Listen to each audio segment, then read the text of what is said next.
하나님은 살아계십니다. 살아계신 주님께서 이 부흥의 기간을 통해, 특별히 오늘 주일 예배를 통해 저와 여러분을 살리시고 새롭게 해주실 줄 믿습니다. 우리 좌우에 계신 분들에게 좀 시간이 걸려도 좋아요. 한 세 분, 네 분 이상에게 손을 한 번씩 꼭 잡으면서 큰 은혜 받읍시다, 이렇게 인사하겠습니다. 손을 한 번씩 꼭 잡아주세요. 네, 큰 은혜 받읍시다. 큰 은혜 받읍시다. 네, 우리 2층 방송실도 서로 인사하시고. 좋습니다. 오늘은 좁은 문 좁은 길이라는 제목으로 우리가 함께 부흥의 말씀을 듣도록 하겠습니다. 말씀을 전한다라는 것은 굉장히 위험한 일입니다. 네, 목숨을 걸어야 하는 일입니다. 왜냐하면 우리가 믿고 있는 이 성경 말씀, 우리 기독교의 진리인 성경 말씀에 따르면 성경은 거짓된 말씀을 전하는 사람, 즉 거짓 교사들이 하나님으로부터 엄청난 정죄를 받게 된다, 이렇게 경고하고 있기 때문에 그렇습니다. 하나님의 말씀이 아니라 인간의 말을 전하고, 생명의 말씀이 아니라 죽어있는 이 교리, 죽어있는 도그마에 빠진 내용을 전하면 그 거짓 교사들은 하나님의 심판과 멸망을 피할 수 없다라고 말하기 때문입니다. 그래서 웬만하면 설교를 하면 안 될 것 같아요. 왜냐하면 하나님이 아무나 스승되지 말라라고 했거든요. 하나님 나라 앞에 가장 먼저 말씀 전하는 자와, 우리로 따지면 목사와 교사가 심판받을 거라고 했거든요. 그렇기 때문에 말씀을 잘못 전하면 저는 큰일 났어요. 저는 굉장히 지금 목숨이 간당간당한 상태입니다. 제가 전하는 말씀이 진리가 아니고 우리가 성경에 근거한 하나님의 말씀이 아니면 하나님께서 굳이 여러분들을 통하지 않고 직접 하나님의 사역자들을 치고 멸하실 것이다 라고 성경은 말합니다. 그러나 이것을 바꾸어 보면 오늘 이 시간에 전해지는 말씀, 우리가 믿고 있는 이 성경 말씀을 받아들일 때 이것이 진리이고 이것이 하나님이 주시는 말씀이라면 여러분이 위험합니다. 이 말씀을 듣고 이 말씀대로 살기를 결단하지만 그대로 살지 못한다면 이 말씀을 듣는 여러분이 위험한 거예요. 둘 중에 하나입니다. 제가 죽던 여러분이 죽던. 또 다른 길이 있죠. 저와 여러분이 모두가 말씀 앞에 순종하고 하나님의 음성으로 들을 때 우리 모두가 새 생명의 길로 살아가게 될 줄 믿습니다. 바울은 성도들을 향해서 너희 믿음을 시험하라 라고 말했습니다. 너희 믿음을 확증하라 라고 말했습니다. 여기서 너의 믿음 할 때 너희라는 것은 불신자를 향한 말이 아니고요, 이 세상 가치관과 세상에 돌아가는 무언가를 향해 말하지 않습니다. 노아 시대 때 왜 홍수 심판이 있었다 그랬죠? 세상이 타락했어요? 아닙니다. 사람들이 하나님 믿지 않았어요? 아닙니다. 아담과 하와가 낳은 첫 번째 가인과 아벨 두 형제 가운데 살인사건이 벌어졌어요. 하나님이 기뻐하시는 아벨은 죽었고 하나님이 받지 않은 가인은 살아남았습니다. 그러나 창세기는 이어지는 4장과 5장에 뭐라고 말합니까? 하나님께서는 하나님의 나라를 이루실 때 가인, 즉 하나님이 기뻐하지 않는 사람 인생은 어떤 타락, 어떤 죄, 어떤 자랑무도한 삶을 살더라도 하나님은 그대로 놔두신다라고 성경에 분명히 기록되어 있습니다. 창세기 5장의 역사는 무엇입니까? 아담과 그의 아들 누구예요? 셋으로부터 하나님의 백성의 새로운 계보를 시작하신다라고 했어요. 창세기 6장에 왜 노아의 심판이 있었어요? 가인이 타락해서가 아닙니다. 세상이 썩어서가 아니에요. 세상은 썩어 있고 죄악은 관영합니다. 그러나 하나님의 백성마저 타락한 순간 노아의 심판으로 다시 시작할 수밖에 없었어요. 하나님은 지금도 세상이 얼마나 타락해 있고 우리의 악한 원수가 얼마나 죄를 짓고 있는지에 대해서 하나님은 때로 허용하십니다. 그러나 하나님을 믿고 말씀을 따르겠다라고 하는 저와 여러분이 하나님 앞에 믿음을 점검하지 않고 우리의 믿음을 확증하지 않으면 하나님의 심판과 하나님의 경고는 바로 저와 여러분에게 주어진다라는 것입니다. 성도는 이번 부흥회를 통해 반드시 자신의 믿음을 점검해야 합니다. 우리 부흥회 첫날 아브라함의 이야기를 우리가 들었지만 또 설교 후반부에 이삭까지 들었고, 우리 목사님이 다음번에 또 불러달라고 예고까지 하셨는데요. 아브라함과 이삭과 야곱과 요셉, 그리고 그것이 다윗의 후손이요 예수님까지, 그리고 2000년이 지난 우리까지 이어지는 영원한 언약에 대한 말씀을 해주셨습니다. 하나님이 살아계시기 때문에 주님이 선택하고 기름 부은 자는 이 세상의 어떤 죄악과 어떠한 형편 가운데 있을지라도 선택하시고 불러주시고 은혜로 세워주실 줄 믿으시길 바랍니다. 두 번째 날 말씀에는 이 우리 신앙의 알맹이에 대한 말씀을 하셨죠. 우리 예수 그리스도에 대한 말씀을 했습니다. 어떤 종교 행위와 어떠한 우리의 사역적인 결과가 있을지라도 그 중심에 누가 없으면, 예수님 알맹이가 없으면 우리는 예배 안 드리는 것과 하나님 안 믿는 것과 똑같다라는 말씀을 하셨어요. 여러분, 하나님이 선택한 백성들은 반드시 예수님을 믿습니다. 그리고 예수님으로 인해서 자기 자신의 믿음을 늘 확인하고 점검하는 성도가 되어야 할 줄 믿으시길 바랍니다. 이 질문이 굉장히 중요해요. 나는 진짜 제대로 예수님을 믿고 있느냐? 나는 정말 구원받은 자녀가 맞느냐? 안타깝지만 어쩌면 수많은 성도들이, 수많은 그리스도인들이 지옥에 가게 될지 모릅니다. 우리는 어렸을 때부터 배웠어요. 예수천당 불신지옥. 예수천당이 뭡니까? 교회에 가는 거, 예배를 드리는 거, 헌금을 하고 봉사를 하는 거, 아멘하고 기도하는 거. 그러나 우리가 믿고 있는 이 성경은 그렇게 말해주지를 않습니다. 전에 성장반 때 그랬어요. 어떤 분이, 목사님, 교회 다니는데 지옥 간다는 얘기는 좀 너무 심한 것 아닙니까? 그러나 성경은 예배를 드리고 신앙생활을 했다라는 우리의 이 껍데기의 종교 활동이 아니라 그 알맹이가 누구요? 예수님이 있어야 구원받음을 분명히 성경은 증거하고, 우리는 그러한 믿음으로 결단해야 함을 점검한 여러분 되기를 바랍니다. 우리 주변을 둘러보면 그리스도를 안다, 성경을 안다, 난 예수를 믿는다 하면서 실제 삶에는 세상과 전혀 다를 바 없이 한 주를 보내는 사람들이 있어요. 정말 기독교인의 큰 오해 중에 하나입니다. 교회가 잘못 가르쳤고 목사가 잘못 가르쳤습니다. 교회에 다니고 예배를 드리는 것이 구원 얻는 길이 아니라 내 중심에 예수의 알맹이가 있어야 함을 우리 지난 이틀간의 말씀을 통해 다시 한번 점검할 수 있는 여러분 되기를 바랍니다. 구원은 오직 예수님을 믿음으로 받을 수 있습니다. 그 믿음이 우리 가운데 있는지 점검하고 확증해야 하는 거예요. 근데 이 믿음이란 무엇입니까? 믿음이란 결코 회개하고 분리되지 않습니다. 우리 교리에도 그렇고요, 설교에도 그렇고요, 성경에도 늘 믿음이라는 것은 반드시 회개와 같이 이어나온다라는 거예요. 회개가 뭐예요? 회개는 죄에서 돌이키는 것이었습니다. 죄에서부터 돌이키는 것이었습니다.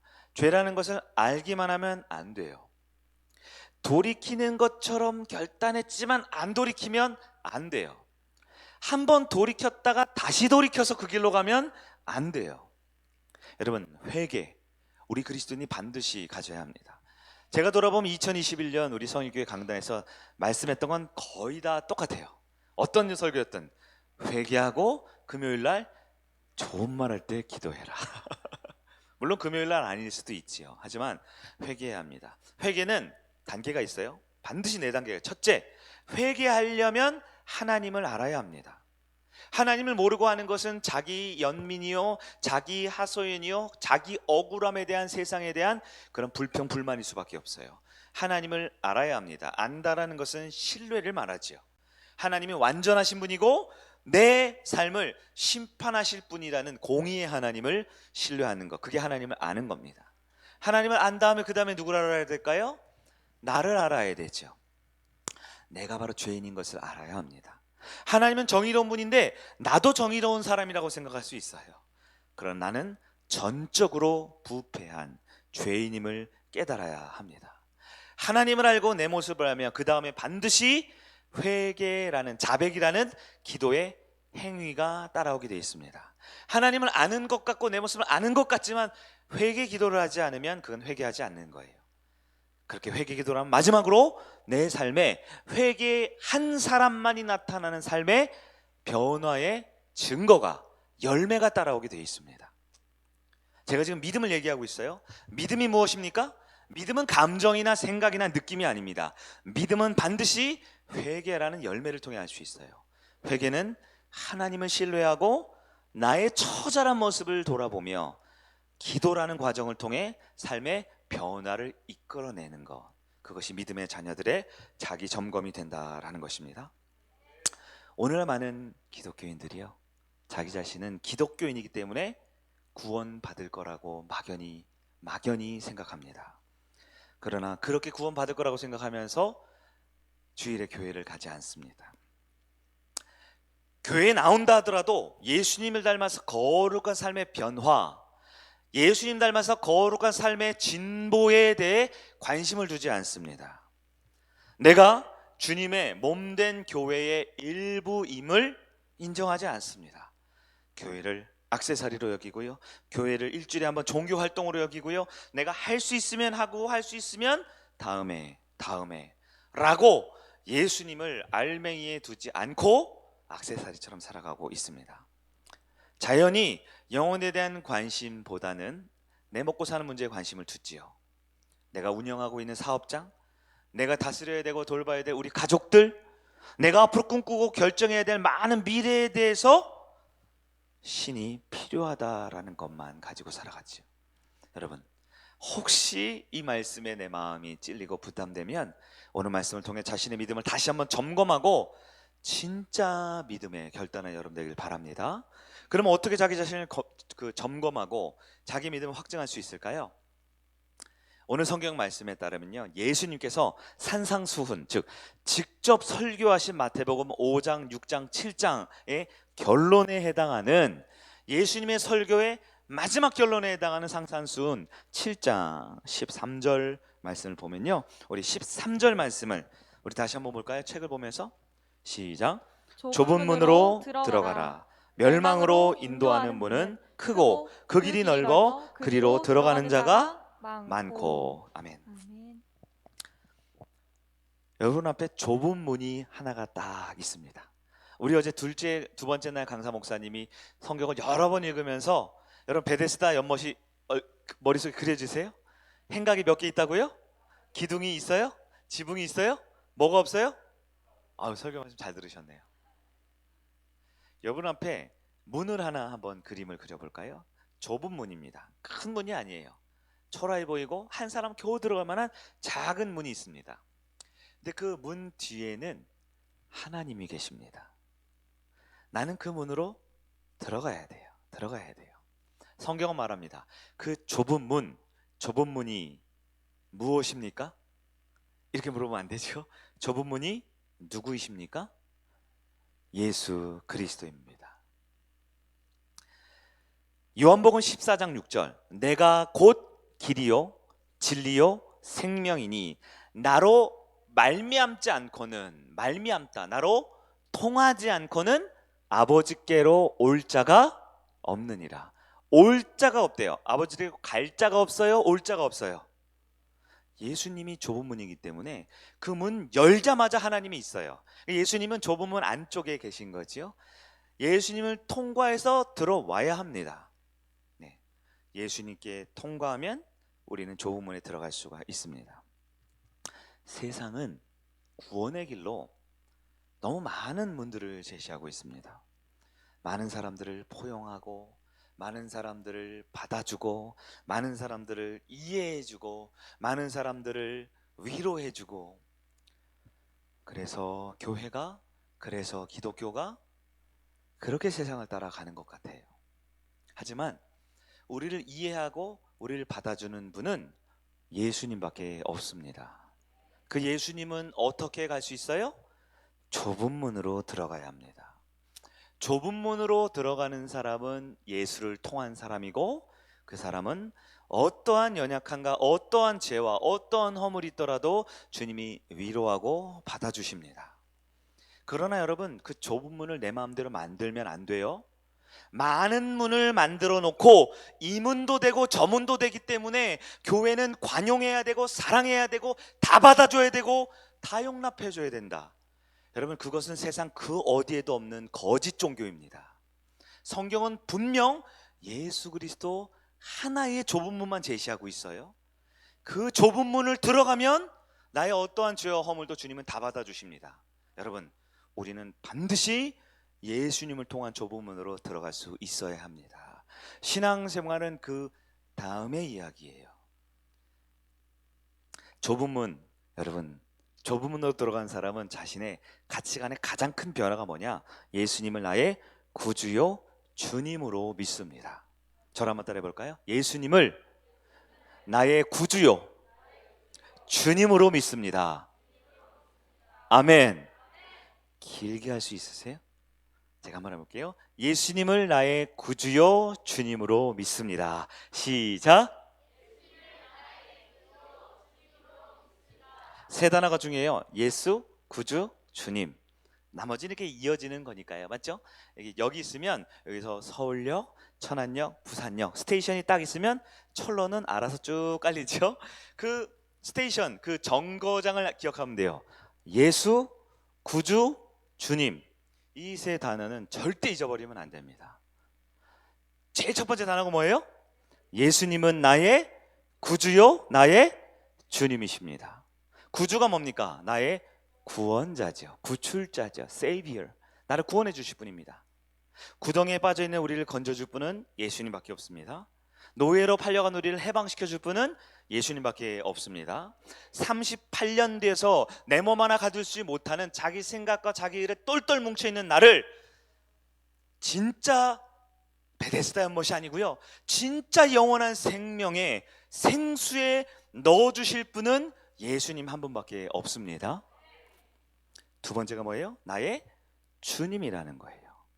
주님이 뭡니까? 로드예요. 로드. 발음이 좀 그런가요? 네, 헬라어로는 퀴리오스예요.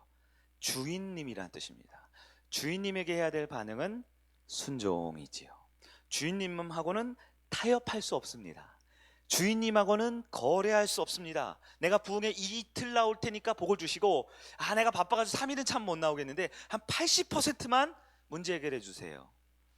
주님 앞에 순종은 거래하는 게 아니고요, 타협하는 게 아니고요, 내가 이만큼 했으니까 주님도 나한테 이 정도는 해줘야 되죠. 그런 게 아니에요. 주님한테 할 것은 순종밖에 없습니다. 여러분, 그게 좁은 문이에요. 여러분, 좁은 문으로 들어온 거 맞습니까? 지금 들어오실 수 있어요. 말씀을 통해 지금 결단하면 됩니다. 좁은 문이 뭐라고요? 예수님은 나의 구주요 주인님이십니다 라고 믿는 거예요. 좁은 문을 들어갔습니다. 그 좁은 문을 들어갔어요. 그 뒤에 누가 계시다고요? 하나님을 딱 만납니다. 그러면 좁은 문을 통과해 들어간 그 다음에 뭐가 있을까요? 좁은 길이 있습니다. 좁은 길이 있습니다. 14절을 한번 읽어볼까요? 시작. 생명으로 인도하는 문은 좁고 길이 협착하여 찾는 자가 적음이라. 아멘. 우리가 예수님이라는 것을 다른 말로 하면 복음이라고 해요. 예수님은 복음입니다. 여러분, 복음의 길, 예수님을 믿는 길은 넓을까요? 좁을까요? 좁습니다. 왜요? 문이 좁기 때문에 그 길도 좁아요. 문이 넓은데 길이 좁으면 병목 현상이 일어나겠죠. 그러나 그렇지 않습니다. 주님은 구원하기로 선택하여 예수를 만난 자는 다 살리십니다. 그렇기 때문에 좁은 문에는 좁은 길이 있어요. 그런데 그 좁은 문, 예수 그리스도를 많은 교회들이요, 복음의 초청장으로 생각한다고 그랬어요. 그러니까 예수님 믿으세요? 이거는 교회 들어올 때나 써먹지, 교회 들어온 다음에는요 봉사를 해야 된대요. 교회 들어온 다음에는요, 네? 목장 예배에 좋은 성품과, 좋은 성격으로 교제를 많이 해야 된대요. 다 배워요. 신앙을 배웁니다. 종교 생활을 배웁니다. 여러 가지 제자 훈련도 잘 받아요. 성경을 배웁니다.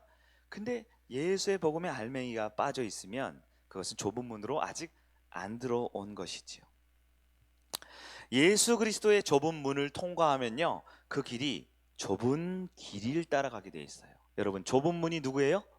예수님. 그럼 좁은 길은 무엇일까요? 제자의 삶입니다. 좁은 문으로 들어와 놓고선 무리의 삶을 살 수가 없어요. 예수님을 통과해 놓고선 세상과 똑같을 수가 없다라는 거예요. 여러분, 지금 혹시 말씀을 더 이상 듣기 어려운 분이 있을지 모르겠어요. 내가 지금 분명히 내가 교회를 5년 10년 다니고 제자훈련도 다 받았고 열심히 봉사했는데 나는 세상과 비슷한데 어쩌지? 여러분, 아직 좁은 문에 안 들어왔을 수도 있어요. 좁은 문으로 들어오셔야 돼요. 좁은 문으로 들어오면 좁은 길을 걷게 되어 있습니다. 왜 이런 오해가 있느냐? 제가 매일 몽상했었죠. 좁은 문이 아니라 무슨 문? 교회의 문으로 들어온 분들이 계세요. 교회의 문하고 좁은 문하고 같은 문일 수도 있을까요? 그렇게 되기를 저는 간절히 바라요. 그런데 좁은 문은 안 들어왔는데 저기 뒤에는 교회의 문은 들어왔어요. 교회의 문은 들어와 놓고서 내가 좁은 문 들어오는지 착각하고 있는 거예요. 그러나 좁은 문에 들어오지 않고 즉 예수로 인해서 구원받아 하나님의 자녀가 안 되고 예배당 문만 들어왔으면 넓은 길을 찾습니다. 예배당 안에서도 자기 의를 주장하고 자기 생각을 주장하고 자기 뜻대로 살고 싶고 하나님도 내가 필요하면 쓰고 필요 없으면 잠깐 좀 가만히 계시라고 하고 내 삶에 진짜 좁은 길을 가고 있는지 점검할 수 있어야 합니다. 어떤 분들은 이렇게 말할지 모르겠어요. 우리가 연약해서 그래요. 믿음이 연약해서 그래요. 예수님을 믿는데요, 좁은 문으로 들어온 건 진짜 맞다니까요. 이 백신 증명서 보여드려요? 저 좁은 문 들어온 건 맞아요. 그런데 제가 연약해서 그래요 라고 말하는 분들이 있어요. 어떤 분은 그래요. 성경에 우리가 육신이 약하여라고 되어 있잖아요. 우리는 육신적 그리스도인이라서 그래요 라고 말할 수 있어요. 그러나 여러분, 구원은 받았으나 삶이 조금 부족하다? 여러분, 그런 것은 없어요. 여러분, 가짜 기독교와 가짜 설교들이 만들어낸 생각입니다. 부족한 그리스도인이란 없습니다. 좁은 문으로 들어오면 좁은 길을 가도록 하나님이 준비해 놓으셨어요. 믿음이 연약하다? 물론 여러분, 믿음은 다양하지요. 목사의 믿음과 장로님의 믿음과 집사님의 믿음과 청년의 믿음이 다 색깔이 같을까요, 다를까요? 믿음의 색깔은 다 달라요. 그러나 분명한 건요, 믿음의 색깔은 다르지만 아무리 다양한 색깔의 믿음이라도 겨자씨만한 믿음이 있을지라도 이 산을 들어 저 바다에 던지울 수 있다라고 했어요. 우리는 믿음으로 구원받습니다. 믿음이 큰 믿음, 작은 믿음은 없어요. 믿음은 진짜 믿음이냐 가짜 믿음이냐밖에 없습니다. 많은 사람들이 나는 믿음이 있다고 생각하고 나는 참 구원받았다고 생각하지만 좁은 문으로도 안 들어갔고 좁은 길의 삶도 안 살고 있다. 그러면 늦지 않았어요. 지금 다시 좁은 문을 선택하고 알맹이 되시는 예수님을 믿는 여러분 되기를 간절히 바랍니다. 여러분, 성경은 예수 그리스도라는 좁은 문을 들어가면 지속적으로 좁은 길을 살아갈 수 있는, 즉 예수님을 닮은 삶을 살 수 있도록 만들어 주신다라고 말했어요. 고린도서 5장 16절 17절입니다. 그러므로 우리가 이제부터는 어떤 사람도 육신을 따라 알지 아니하노라. 비록 우리가 그리스도도 육신을 따라 알았으나 이제부터는 그같이 알지 아니하노라. 그런즉 누구든지 그리스도 안에 있으면, 무슨 말이에요? 그리스도 안에 있으면 좁은 문으로 들어갔으면, 계속할게요. 누구든지 그리스도 안에 있으면 새로운 피조물이라. 이전 것은 지나갔으니 보라 새 것이 되었도다. 믿으시기를 바랍니다. 좁은 문을 들어가면 좁은 길을 가게 돼 있어요. 예수님을 나의 구주요, 구원자요, 나의 주인님으로 모시기를 원합니까? 좁은 문으로 들어갈 것을 선택했습니까? 그러면 좁은 길을 걸어가야 돼요. 위선자가 되면 안 됩니다. 위선자가 되면 안 됩니다. 자신의 죄가 있고 허물이 있으면 바로 회개해야 합니다. 좁은 길을 가지 않고도 나는 구원받을 거야. 저는 100% 장담합니다. 좁은 길을 가지 않으면 구원 못 받습니다.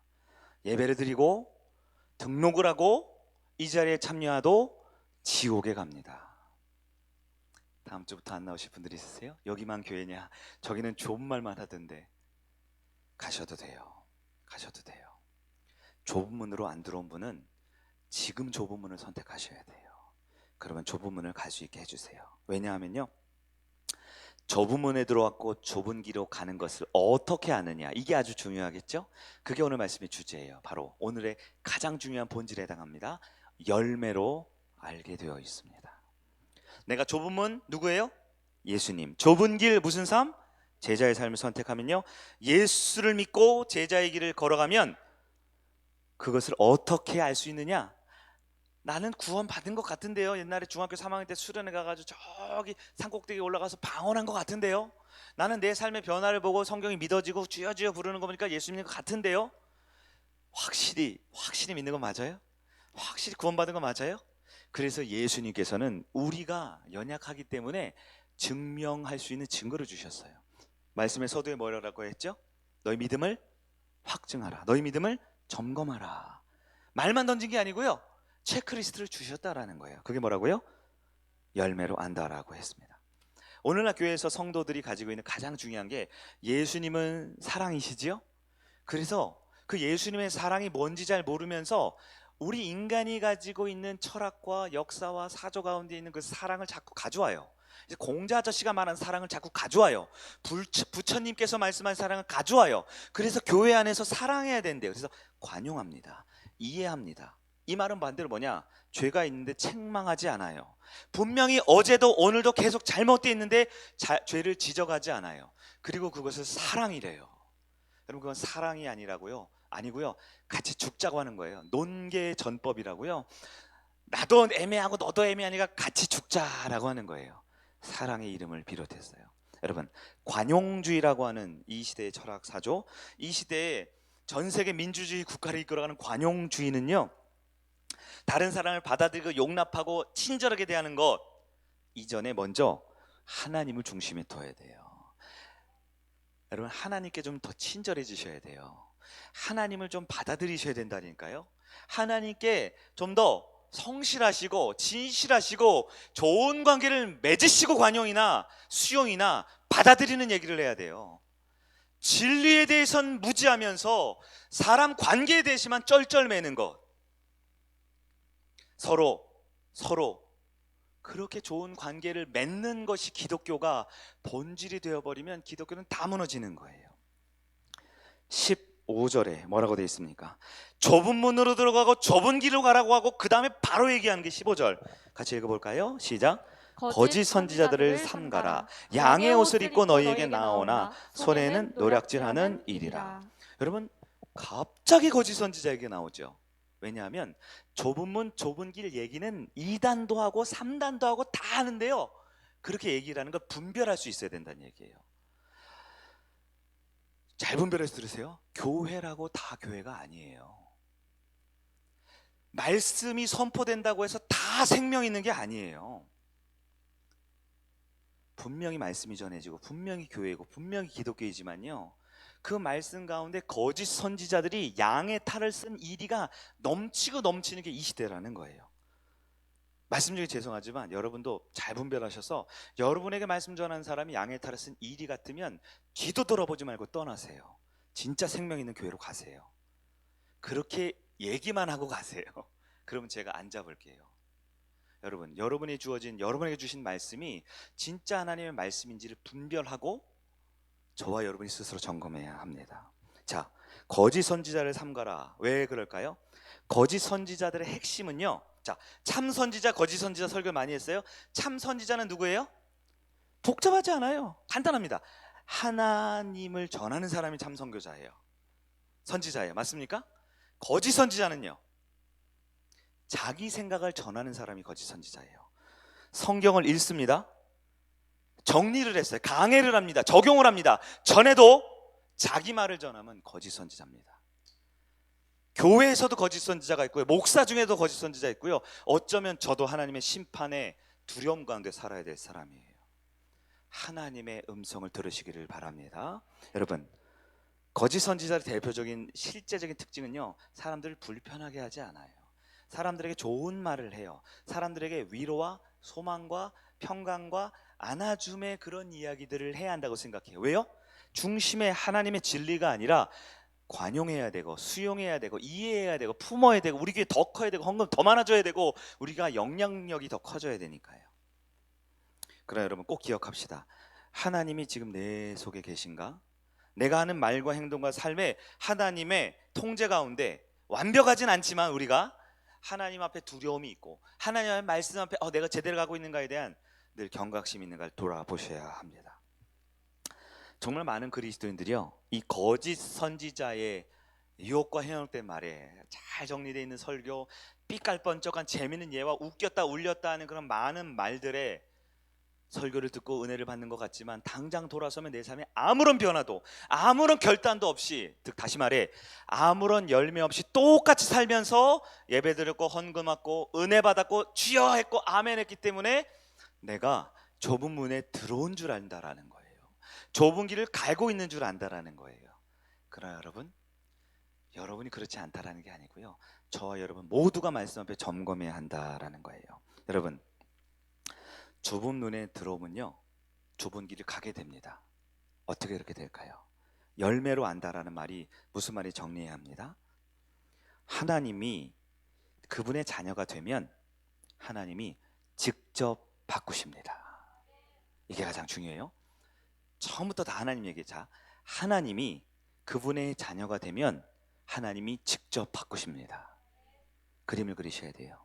조그만 문이 있습니다. 이 문은 좁은 문이에요. 이 문은 누구예요? 문을 열고 들어오면 누가 계세요? 하나님. 하나님을 만나면 무슨 길을 가요? 그래서 잘 들으셔야 돼요. 이 좁은 문 앞에 지금 내가 서 있지요.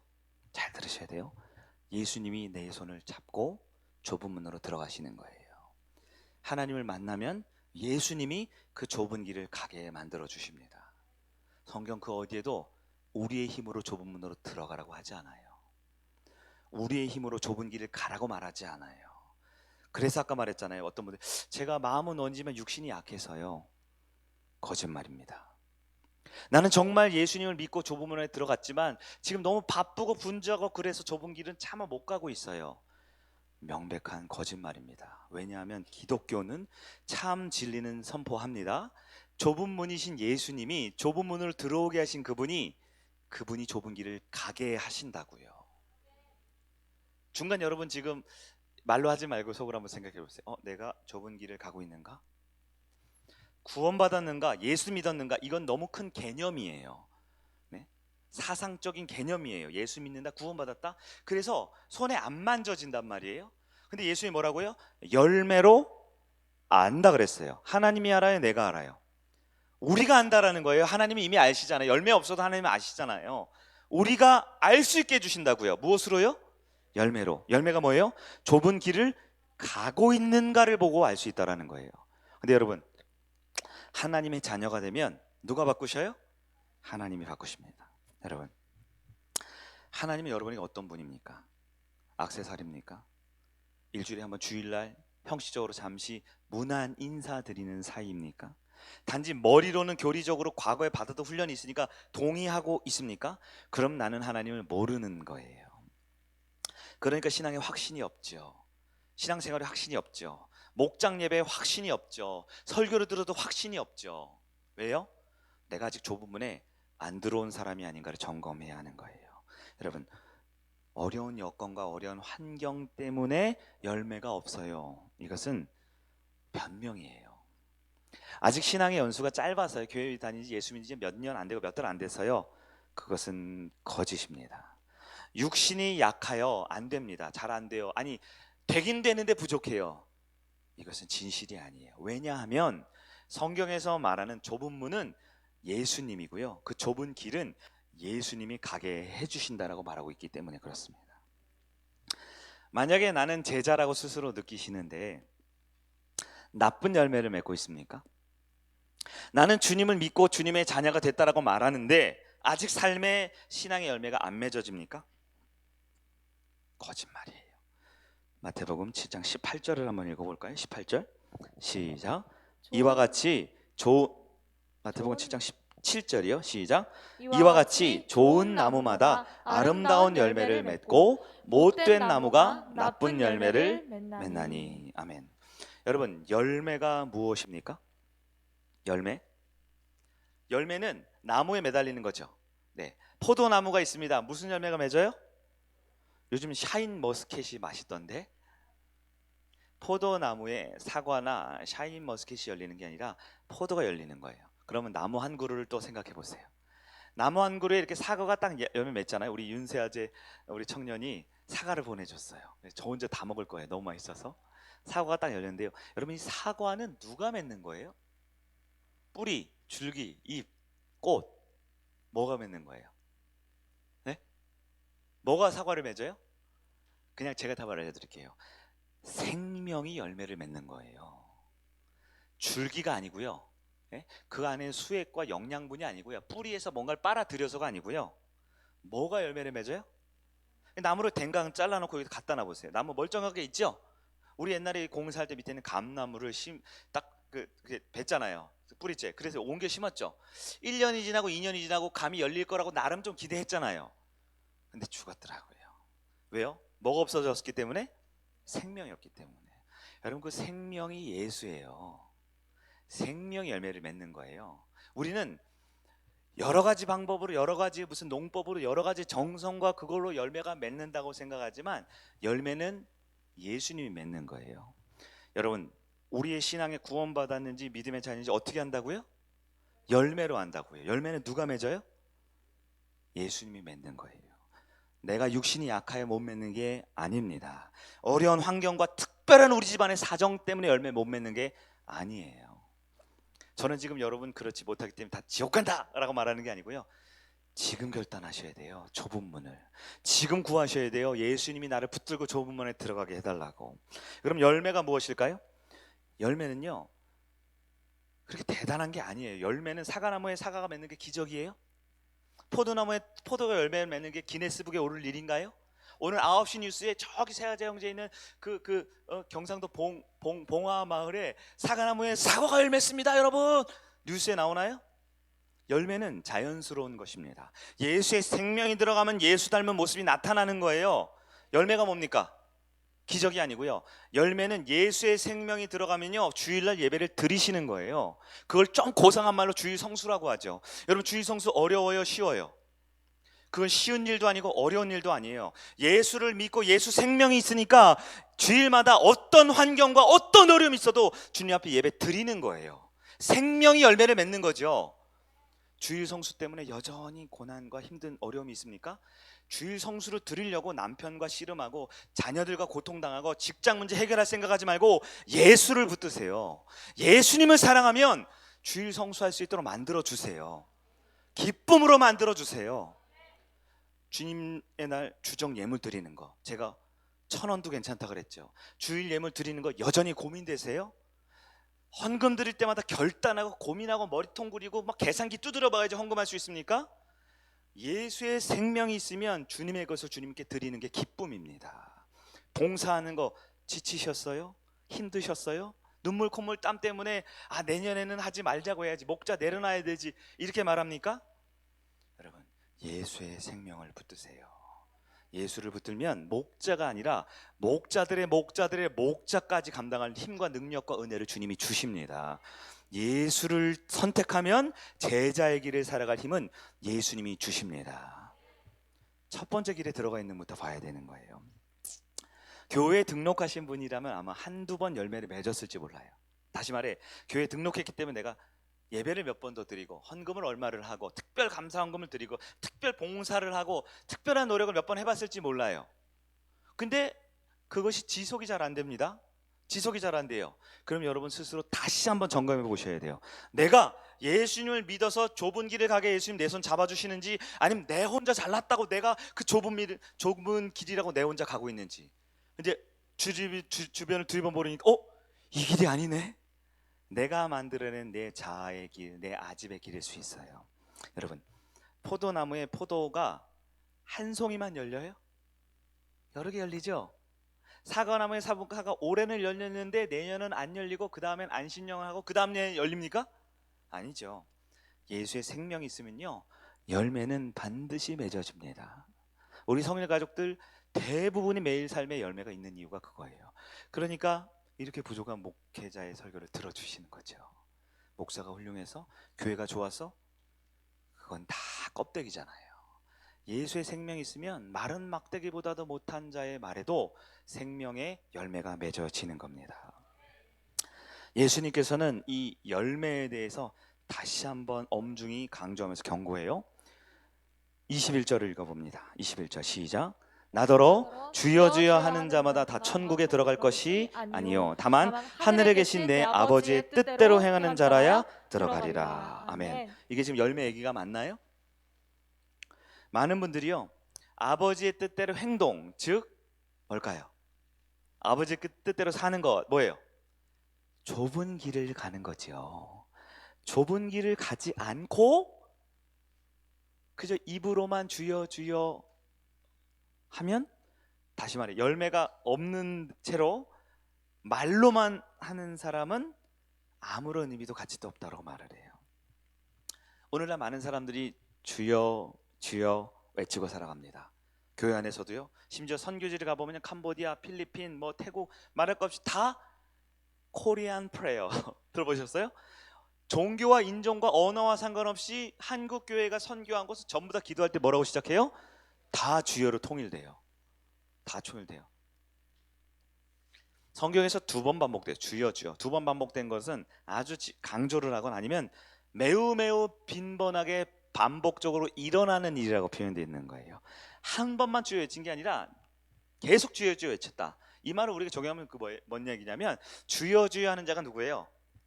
갑자기 예수 믿어 구원받은 사람이 아니고요, 이미 이곳에 있는 사람들이란 뜻이에요. 매주일마다 예배드리고 매주일마다 봉사하고 매주일마다 여러 가지 기독교 신앙의 종교의 껍데기가 나쁜 건 아니에요. 여러분 아시죠? 어제 말씀 들었으니까. 껍데기 알맹이 둘 다 중요하잖아요.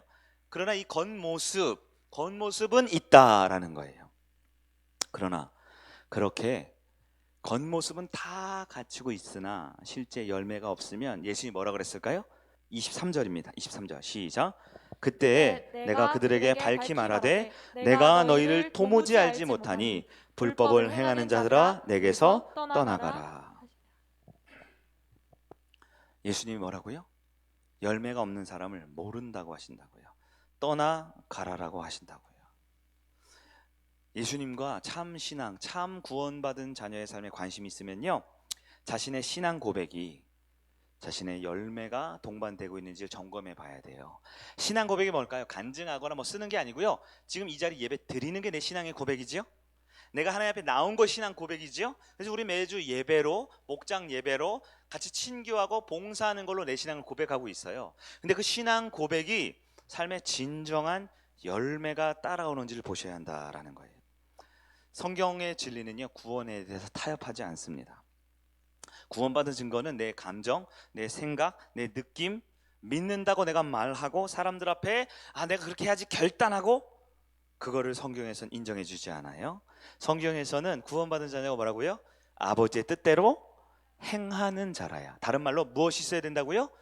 열매가 있어야 한다라는 거예요. 여기서 또 오해할 수 있죠? 목사님, 그럼 행위가 구원합니까? 여러분, 행위가 구원하는 거예요? 아니죠. 그러나 우리가 잘 분별해야 돼요. 주어가 하나님입니다. 하나님이 구원한 자, 다시 말해 좁은 문 예수를 들어가게 한 자, 좁은 길 제자의 길을 가게 하는 자는 반드시 행함이라는 열매를 맺게 누가 하신다?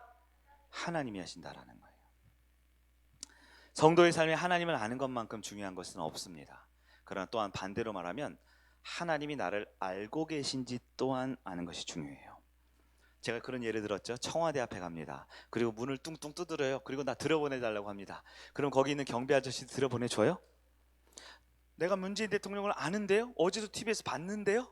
내가 편지도 썼다고요? 내가 얼마나 존경하는데요? 네? 그런다고 해서 들어보내주나요? 아니죠. 근데 대통령께서 나오셔서 저 사람 저기 잘생기고 얼굴 조금 통통한 저 사람 네 알고 있어요. 그럼 들어보내주겠죠. 안다라는 건요, 반드시 상호작용입니다. 내가 그 사람을 알기만 하고 그 사람은 나를 모르는 걸 뭐라 그래요? 스토킹이라 그래요. 여러분, 주님을 스토킹하듯 사랑하면 안 됩니다. 주님이 여러분을 알고 있는지를 점검해야 하는 거예요. 정말 많은 사람들이 자기가 필요할 때 주여 주여 외치기 때문에 청와대 문 앞에서 두드리면서 나 대통령 하니까 들어보내주세요라고 말하는 것처럼 신앙생활해요. 배부르고 등 따실 때는 하소연할 게 없으면 청와대 갈 일이 없죠. 근데 억울한 일이 있을 때, 답답한 일이 있을 때, 내가 좀 더 승승장구하고 싶고 잘 나가고 싶을 때는 청와대 앞에서 문 두드리면서 내가 대통령 안다라고 말하는 거죠. 그렇게 신앙생활하면 안 돼요. 왜요? 여러분, 귀신도 하나님을 알잖아요. 사단 마귀도 하나님을 알잖아요. 너무 잘 알잖아요. 그러나 그들은 다 지옥에 갑니다. 내가 하나님을 안다고, 내가 하나님을 믿는다고, 내가 지금 이 자리에 있다고 해서 천국 가는 게 아니에요. 23절 다시 한번 읽어볼까요? 시작. 그때 내가 그들에게 밝히 말하되 내가 너희를 도무지 알지 못하니 불법을 행하는 자들은 내게서 떠나가라 하시니라. 아멘. 여러분, 하나님이 정말 나를 알고 있습니까? 그럼 내가 하나님이 나를 알고 있는 걸 알아야 해요. 하나님이 나를 사랑하는 걸 알아야 해요. 하나님이 나를 지켜주심을 깨달아야 돼요. 어떻게 해요? 열매로 아는 겁니다. 하나님이 감정으로 주신다고요? 때로는 기도하다가 방언을 터지게 한다고요? 여러분, 이단에도 다 방언이 있어요. 불교에도 방언이 있어요. 이슬람교에 자살 폭탄하는 사람들 있죠? 그 사람들도 다 방언해요. 방언이 천국 가게 하는 겁니까? 아니에요. 그렇다고 방언하지 말라는 얘기는 아니고요. 우리 교회는 이렇게 피드백을 꼭 해줘야 돼. 목사님 방언하지 말라 그랬어. 죄송합니다. 제가 30분까지 설교하면 돼요? 네. 주님이 나를 아시면요, 어떻게 알 수 있어요? 열매로 한다. 열매가 뭐예요? 열매는 어디서 맺어요? 생명. 예수님 맺는 거예요. 다시 말할게요. 내가 주님을 알지요? 그거 내가 찬양하는 거예요. 예배 드리는 거예요. 신앙 고백하는 거예요. 주님이 나를 알지요? 그걸 어떻게 알아요? 내 삶에 변화가 있습니다. 왜요? 생명이 있기 때문에 하나님이 나를 바꾸시는 거예요. 오해하면 안 돼요. 내가 기도 많이 하고 전도 많이 하고 헌금 많이 하면 구원받았다? 그건 기독교가 아니죠. 그건 틀린 거예요. 다만 하나님이 나를 알고 계시면, 좁은 문에 들어가고 좁은 길을 걸어가고 주님을 자녀된 사람이면 하나님이 나를 바꾸십니다. 하나님이 나를 반드시 바꾸십니다. 환경 때문에, 여건 때문에, 감정 때문에, 이런저런 이유로 그래서 지금 열매가 없어요? 그건 명백한 거짓말이에요. 좁은 문으로 들어가게 하신 주님은 절대 새길로 빠지지 않습니다. 주님의 어린 양 얘기 많이 하시죠. 어린 양은 주님의 목자의 음성을 알고요, 목자는 자기의 양을 압니다. 그 사망의 음침한 골짜기를 갈지라도 한 마리도 놓치지 않아요. 그 중에 너무 꼴통이야, 저처럼 너무 꼴통이어서 99마리 들어갔는데 한 마리 새끼로 새도 예수님이 반드시 그곳이 어디 가든 그 영혼 불러다가 살려주십니다. 예수님을 만나면 주님이 변화시켜 주시는 거예요. 그래서 예수님이 나를 아는가는 열매로 알 수 있어야 돼요. 오늘 말씀 이제 거의 마무리 지어야겠네요. 산상수훈을 끝내면서 이 좁은 문, 좁은 길, 열매로 아는 것 얘기하면서 예수님은 두 부류의 사람 이야기를 하십니다. 이것은 우리 인생에 설계한 두 가지 기초에 해당되기도 하죠. 하나는 반석 위에 내 인생을 짓는 사람과, 하나는 모래알갱이 위에 짓는 사람을 이야기합니다. 오해하죠? 반석 위에 짓는 게 좋지, 모래에 지으면 위험하기도 하고 흔들기도 하고, 기독교인으로서 여러 가지 시험도 많잖아. 근데 여러분, 그건 예수님의 가르침이 아닙니다. 예수님은 명백하게 두 가지 길을 제시하세요. 두 길이 있습니다. 좁은 길이 있고 넓은 길이 있습니다.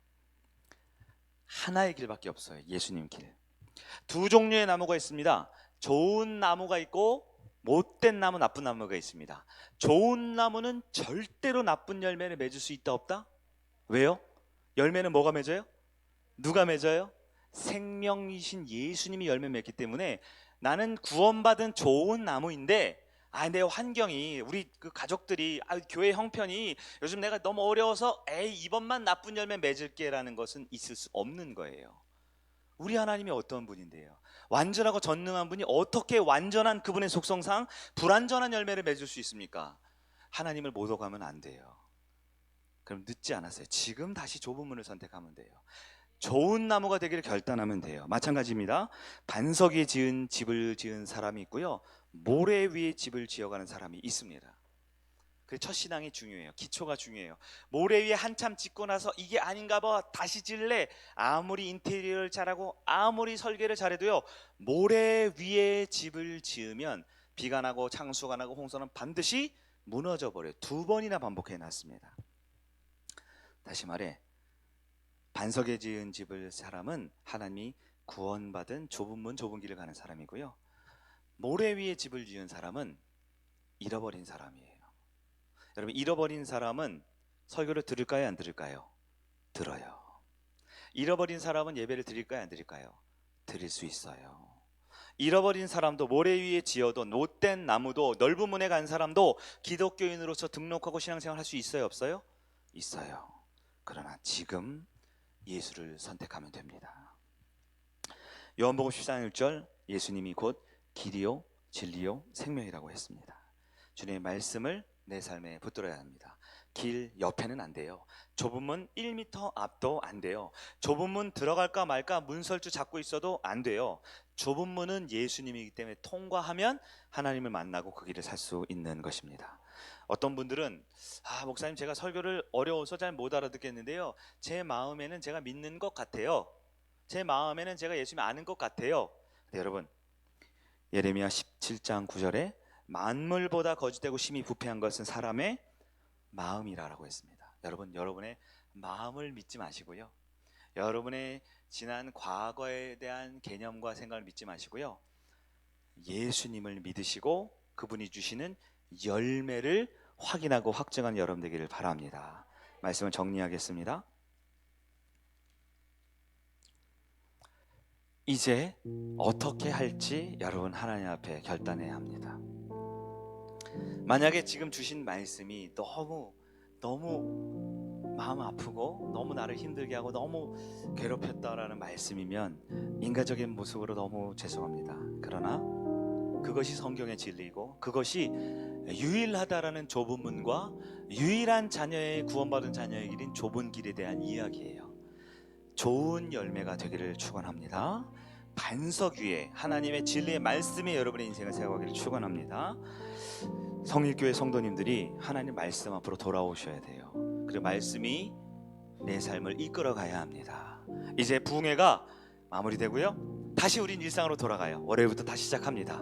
여러분의 삶 가운데 예수를 붙들고 그 예수로 인해 좁은 문과 좁은 길과 열매 맺는 삶과 무엇보다 반석 위에 내 삶을 온전히 세워가는 우리 모든 성일 가족들 되시기를 예수님의 이름으로 축복합니다. 우리 자유